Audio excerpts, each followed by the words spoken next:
O, turuan mo na kita kung paano maggamit ng mga signal light. Okay? Yung signal light, yun nandun sa kaliwang kamay mo. Yan. Yan, bababa mo lang. Ano? Okay? Pagpapatayin mo siya, ganun. Pag kanan, pataas. Sige, pataas. So, nakita mo yung arrow na yan? Tinuturo niya pa kanan. Kaya pa kanan. O, tanggalin muna. Okay? Pasok ka dito. Okay. So, sige, titina ko muna yung ano mo signal ka ng kaliwa. Dapat nakatingin ka sa kaliwa. No, kasi once na mag-signal, kaya nagsisignal sa kaliwa, kasi gusto natin pumunta sa kaliwa. Okay? Pag nag-signal ka sa kaliwa, silip ka side mirror mo. Okay? Then, ikot mo ng isang ikot. Yan, tama na yan. No? Then, pag nakaikot ka na, ang mukha naman natin, papunta naman dito. Then, saka mo, iikot na ng gitna. Gitna mo siya. Okay. Then, signal ka ng kanan. Kanan naman. O, saan ang mata? Saan ang mata? Dapat dito naman. No? So, pag wala, ikot mo dito. Ikot mo manibela punta dito. Dito. Siyempre, kakanan ka eh.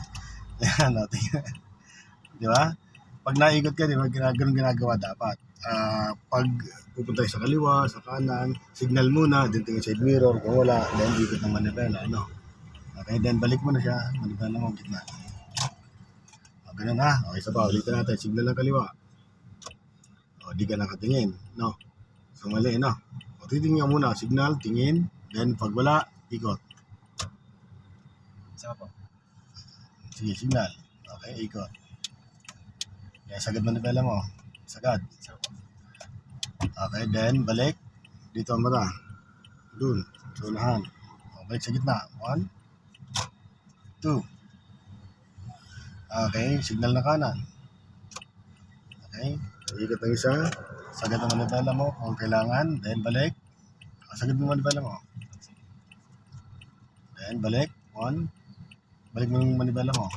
1 and 2. No. So yun ang kailangan mong gawin pag liligo tayo. Pag liligo ka, kailangan signal, tingin side mirror, pag wala, ikot ng manibela, papunta doon. Okay? Pag nakaikot ka na, tingin sa unahan, no, ganun din, kaliwat kanan. Para safe. No, wag kang liliko sa kaliwa o kanan nang hindi mo nakikita sa mirror mo. Okay? At wag kang liliko nang nakasanayan mo na hindi ka gumagamit ng signal. Kasi yan lang pag-communicate mo doon sa unahan sa kasalikuran ng mga sakyan. Kung hindi mo ginagawa yon, hindi nila alam kung anong gagawin mo. Diba? Ayan ang ha. Okay, so magkukuro tayo maya.